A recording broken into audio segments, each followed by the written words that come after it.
OK. Hey, je suis nerveux. Pour vrai. Non, mais je te jure, honnêtement. Mais t'es sérieux, c'est vrai? Je suis très sérieux parce qu'on s'est dit qu'on OK. essayait des formats différents, puis en voulant faire cette espèce de one-on-one, comme on dit en bon français, entre toi et moi, Ça fait je longtemps voulais qu'on partir en d'un parle. sujet. Exactement. Puis moi, j'ai commencé à fréquenter mon Dieu, à voir une nouvelle psychologue. Je te trompe, Mhm. je sais pas, c'est comme ça que je vais te Oui, c'est l'annoncer. ça. Tant Mais mieux. écoute, la dernière fois qu'on s'est vu avant les fêtes, ça a été un peu laissé en suspense parce qu'évidemment, sa spécialité, c'est les blessures d'enfance. Donc, on tape sur plusieurs clous en même temps, puis on voit pendant les sessions ce qui ressort en premier. Et moi, évidemment, mon rôle parental, je le questionne constamment.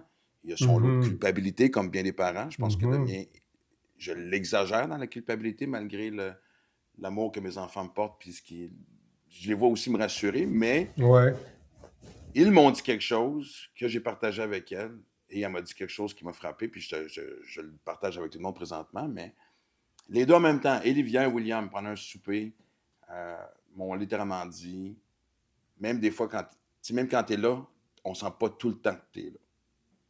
Fait que même des fois, par contre, même si la présence physique est là, puis je pense que des fois, en tant que parent, on pense que c'est déjà assez d'avoir une présence physique Mhm. quand tu vis une Mhm. garde partagée, quand tu vis. Puis moi, c'est même pas des gardes partagées strictes, ça a toujours été improvisé. Et ça m'a beaucoup confronté, ça. En fait, ça m'a Ouais. beaucoup peiné. Et ensuite, elle m'a dit, je pense que tu es rendu à un stade où tu n'as pas le droit d'aller plus en profondeur dans ta relation avec tes enfants. Mhm. Et là, je me suis vu démuni parce que je ne sais pas pantoute par quoi commencer. Ah, OK. Mais, ouais, déjà, je pense C'est beaucoup de choses que... en même temps, oui. Ouais, ouais. Ouais, c'est Tadam! ça. Mais déjà, l'idée, c'est d'accepter tout de même que, comme parent, être un bon parent, c'est pas être un parent parfait. Puis, c'est une expression que je cite souvent hein, d'un psychologue qui dit que, au fond, ouais, l'idée, c'est d'être un parent suffisamment bon. Parce que OK, dans mais le même ça aussi, la barre peut être haute pareil.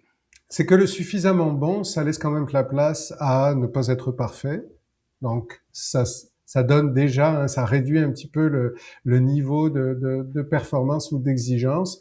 Euh, mais tu sais, être un bon parent, pour moi, c'est vraiment un parent qui travaille la qualité du lien avec l'enfant, sa disponibilité émotionnelle et qui, on en parle beaucoup de ce terme-là, hein, qui renforce la sécurité intérieure de l'enfant. Donc, c'est sûr que c'est pour des parents, cette disponibilité, elle n'est pas forcément d'être là tous les jours, d'être là physiquement, mais c'est vraiment la qualité du lien qui va faire la différence.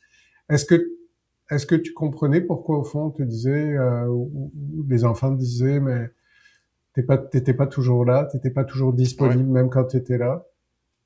Parce que je pense que, tu sais, dans les moments qu'on passe souvent ensemble, c'est souvent des moments récréatifs. On a des traditions de brunch, mais on a nos traditions de voyage et j'ai l'impression Mhm. que,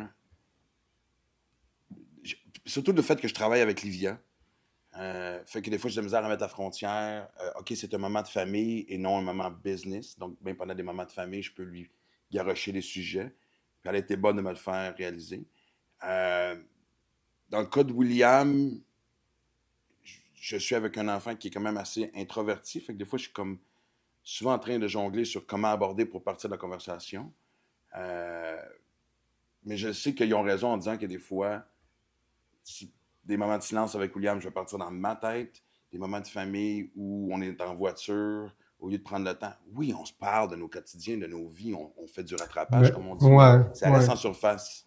Mais je pense que déjà tu dis des choses vraiment importantes. Au fond, l'idée, c'est, je crois que pour que le parent crée le lien et que l'enfant se sente à l'aise hein, justement de cette complicité avec le parent ou de cette ouverture avec le parent, c'est d'identifier les signaux que l'enfant envoie. Donc l'idée, c'est pas forcément, voici comment moi, comme parent, je voudrais rentrer en contact avec mon enfant, mais plutôt considérant l'enfant que j'ai, considérant sa personnalité, considérant, tu parlais d'introversion hein, de William, alors que Livia, objectivement, n'est pas forcément exactement la même C'est dynamique. l'opposé. L'idée, c'est de quoi de quoi, toi, mon enfant, tu as besoin. Et donc peut-être qu'avec William, entrer en contact avec lui, ça va être autre chose que par les mots. Peut-être que ce sera par des moments de complicité dans des activités où il se sent bien, qui vont créer la complicité. Et peut-être qu'au détour de cette activité-là, il y a un petit quelque chose qui va sortir, un peu plus émotionnel ou un peu plus une expérience qu'il vit avec un de ses amis ou avec sa mère. Et je pense que l'idée, j'essaie de dire ça souvent aux parents, c'est d'essayer d'entrer dans le monde intérieur de votre enfant, d'essayer de capter qu'est-ce qui, pour lui, est significatif. La disponibilité parentale, c'est celle-là. C'est vraiment cette curiosité de ben, qui es-tu et de quoi as-tu besoin, quoi, en fait. Et ça, l'enfant envoie des signaux émotionnels. C'est sûr que si on est avec un enfant qui est plus introverti et qu'on l'aborde avec beaucoup de mots, puis des questions, puis on l'a perdu. C'est trop confrontant, c'est trop difficile parce que on Ouais, tu veux entre pas en te parler relation. fatigant, mais la ligne est mince par moment, là.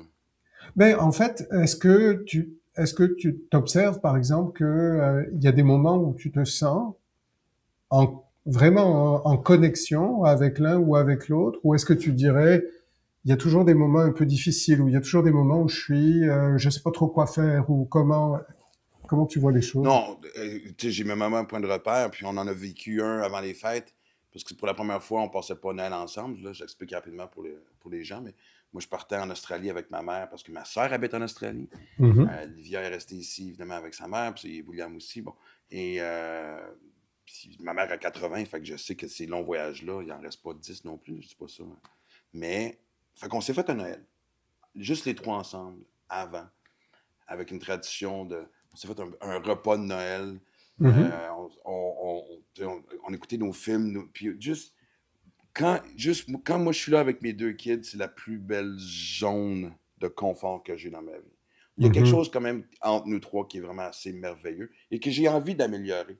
Parce que, tu sais, à Ouais. travers nos échanges, puis à travers, tu sais, on se parle évidemment dans le podcast, mais on se parle aussi en dehors. Et il y a quelque chose que, il y a une question que j'aurais peur de poser à mes deux enfants parce que j'aurais peur de la réponse. Ok. Puis je te dis, puis j'en parle, puis je deviens quasiment émotif. Mhm, je Je pense que je vois. suis un bon parent, oui. Je suis pas sûr que je suis un parent sécurisant, puis ça me peine énormément. Mais en fait, c'est important, hein, vraiment ce que tu dis. Déjà, l'idée quand même que tu te questionnes là-dessus puis que ça te touche, c'est vraiment un bon signe parce que c'est celui du signe d'une belle sensibilité à vouloir améliorer les choses. Puis c'est le point de départ de bien des changements ou des améliorations, hein, relationnelles. Est-ce que tu as l'impression que tu te sens capable d'accueillir les émotions des enfants? Oui, parce que je pense que, tu sais, William, je pense que si Livia ouvrait la porte, William serait capable d'embarquer puis de s'exprimer de la bonne façon. Puis, tu sais, puis Livia puis moi, on en a déjà parlé aussi. Tu sais, on a eu nos hauts et nos bas, puis on a eu des périodes difficiles. Puis là, on est dans une super belle période où tout est super bien nommé. Fait que je pense que ça se ferait super bien. Ça veut pas dire qu'en même temps, même bien présenté, ça me ferait pas autant de peine de savoir que j'ai peut-être pas été à la hauteur de ce à quoi il s'attendait, sans même passer proche de la perfection, là, tu comprends? Tu sais, Mhm, mhm, euh, j'ai des constats que je fais comme. Je vais te donner un exemple, je sais. William va me poser des questions sur ma vie d'humoriste. Rarement, Livia va en faire. Puis en même temps, j'ai constaté un moment donné aussi que pendant la pandémie, Livia est retournée aux études. Elle a fait 2 ans, presque 3 ans de design intérieur. Je n'ai jamais posé de questions sur ses projets. Fait que je mhm. pense qu'ils sont un miroir de ce que moi j'ai été en tant que parent, puis je trouve ça tough. Si je reviens Mais sur c'est le que, mot insécurisant, j'ai peur de poser. Je sais que ça serait bien présenté. Et oui, je pourrais me rattraper. Tu sais, je dis, il n'est pas trop tard. Ils sont encore jeunes, mais tabarouette, de savoir que j'ai mais pas compris ce concept-là plus tôt, ça me. Ouais. Ouais. Mais est-ce que l'idée, c'est de savoir que t'as pas été, enfin, d'avoir peur d'entendre que t'as pas été sécurisant ou d'entendre pourquoi tu l'as pas été pour pouvoir changer ça? Ben, un suit l'autre, j'imagine, là. Fait que, C'est parce que comment changer les choses si on n'est pas ouvert à entendre les vraies choses? je suis très ouvert. Puis c'est sûr que suite à ce qu'on vient de dire, la discussion va avoir lieu Mais oui. pas longtemps après. Tu sais, lors du prochain moment, aussi difficile que ça va être à peut-être l'entendre, je veux être là pour eux autres. Je veux vraiment être là pour leur apporter le plus Ouais, de confort possible dans leur ouais. jeune vie d'adulte. Tu sais. Ouais, puis je pense que justement, un bon parent, c'est le parent qui va ouvrir sur cette vulnérabilité-là, alors qu'on sait très bien qu'il y a des parents qui ne se questionneront jamais et qui vont employer toute leur vie à essayer de dire à l'enfant, ben voici comment tu dois être, puis voici comment je t'aime, puis si t'es différent, ben je t'aime pas. C'est vraiment ça hein, qu'on constate souvent dans la rigidité parentale, alors que ce que tu dis, c'est au fond, ben entendre qu'est-ce qui a été moins facile pour eux, c'est l'opportunité de ben voici maintenant comment je pourrais faire les choses autrement, puis est-ce que vous avez des idées, puis est-ce que et ça va ramener vraiment votre relation à un autre niveau quoi en fait. Mais je pense à ceux qui nous écoutent, je pense que ce serait peut-être important aussi de définir c'est quoi un parent sécurisant. J'imagine que ça se fait sous plusieurs formes, non? Ben, en fait, il y a vraiment cette idée de disponibilité émotionnelle plutôt qu'une disponibilité physique permanente. C'est vraiment l'idée de pouvoir oser, en fait, comme parent, poser des questions à l'enfant sur, quand on parle de sécurité, hein, sur comment il se sent, sur ne pas hésiter aussi quand on décode une expression non verbale de l'enfant. Ah, aujourd'hui, j'ai l'impression que tu as l'air plus triste ou ah, ça me fait plaisir que tu me parles de ça pour faire du renforcement positif. Donc, de pas hésiter à initier en fait ces réflexions qui sont vraiment des réflexions d'observation. Puis, je disais tout à l'heure la capacité à reconnaître les émotions de l'enfant. Surtout pour les parents, je crois que c'est la cohérence entre les paroles, les attitudes et les limites, quoi. C'est-à-dire, si vous n'êtes pas un parent cohérent, ça va être difficile pour votre enfant de vous faire confiance. Parce qu'il va sentir qu'il y a deux poids, deux mesures, qu'il y a un discours, mais il y a des actions qui vont pas dans le sens du discours. Donc, l'idée de parler à son enfant ou l'idée de partager des moments de fun, mais aussi des moments un peu plus significatifs, plus sensibles avec ses enfants, c'est une forme de régulation émotionnelle.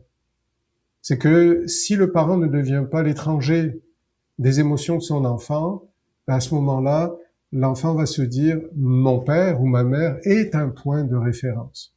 Je peux lui dire ça l'intéresse, je ne serai pas jugé, je vais pas être critiqué, je vais pas etc etc quoi. C'est ce rôle-là, cette présence-là qu'on recherche pour l'enfant. Puis la recherche montre que effectivement ça fait toute une différence pour le développement de l'enfant. Et c'est drôle parce que des fois, entre parents, on se console et on se soutient un peu parce que, tu sais, puis on sait souvent que les enfants vont parler à des amis ou à quelqu'un d'autre pour dire comment ils se sentent, ça finit par Ouais. arriver à tes oreilles. Puis, tu sais, moi, je sais que, mettons, je pense que dans le cas de Livia, puis William n'a jamais exprimé, mais tu sais, c'était comme genre, j'ai pas senti de support dans ce que je faisais ou que j'étais bonne, mais pourtant, je me souviens, dans le temps qu'elle était en danse-études, on était souvent ses combats. Enfin, on était à toutes les grandes compétitions, puis on était impressionnés par son talent. Elle a joué au soccer un moment donné.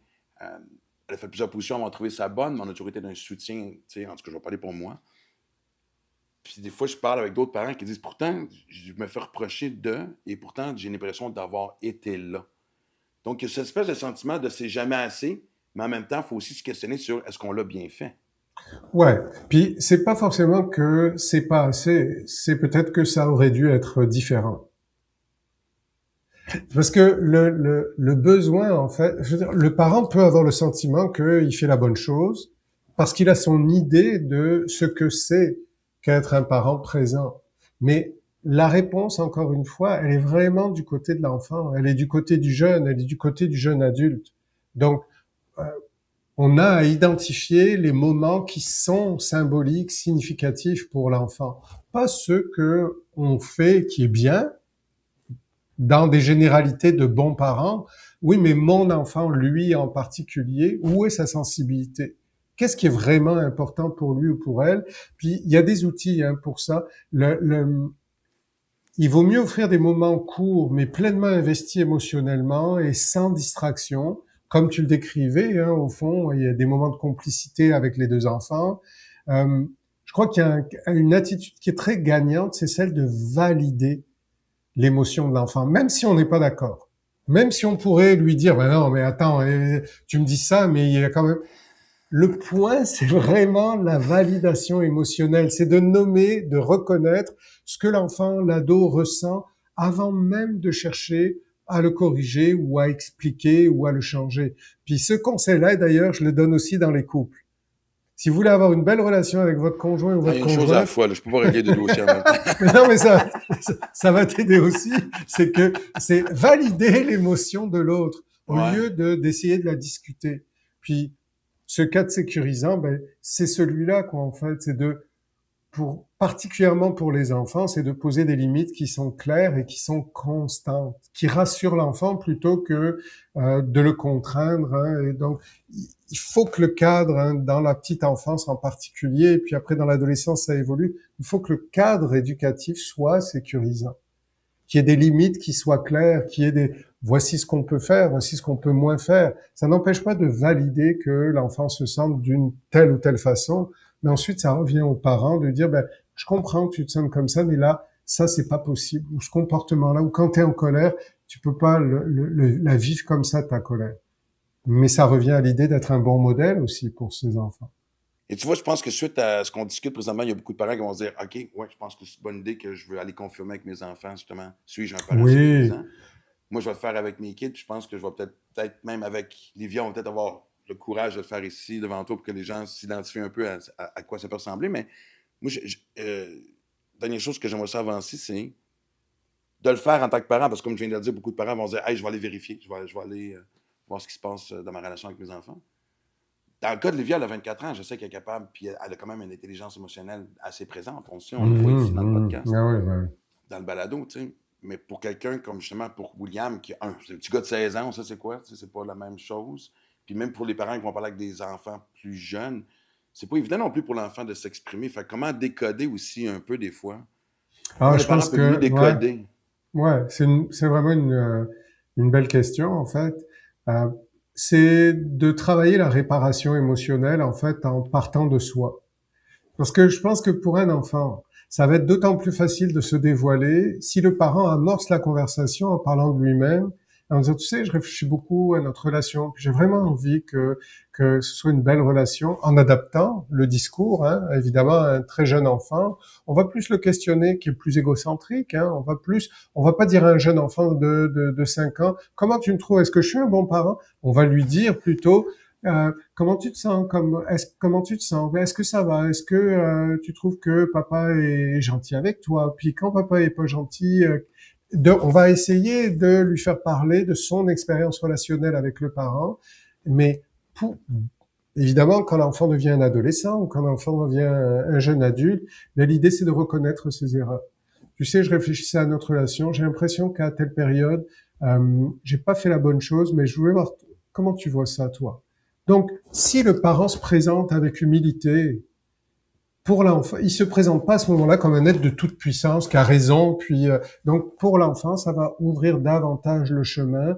Donc, ne pas hésiter à s'excuser parce que réparer le lien, ça renforce davantage en fait hein, la relation. Et surtout, le dernier truc que je dirais, c'est la persévérance.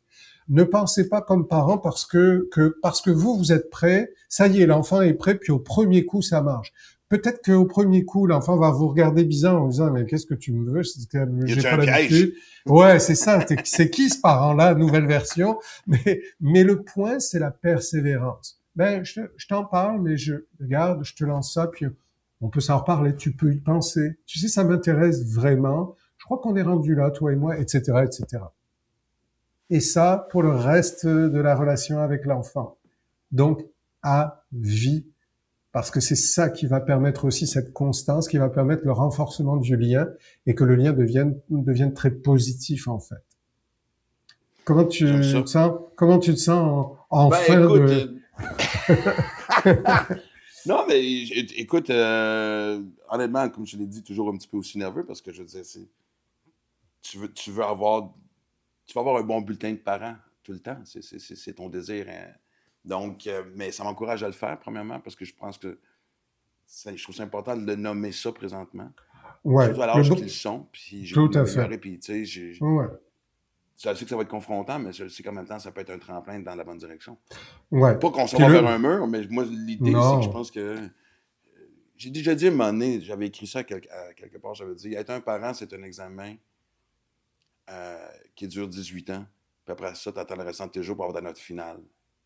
Ouais, mais Ouais, je sais, c'est très... ouais, mais en même temps, tu sais, pour reprendre l'expression du bon bulletin, le bon bulletin, c'est pour moi, c'est vraiment la capacité à tolérer l'imperfection comme parent, puis à celle d'entendre les vraies choses. Et les vraies choses, c'est celles que l'enfant vit par rapport aux parents. Si on a cette capacité d'ouverture, puis cette curiosité, on a déjà fait un bon bout de chemin.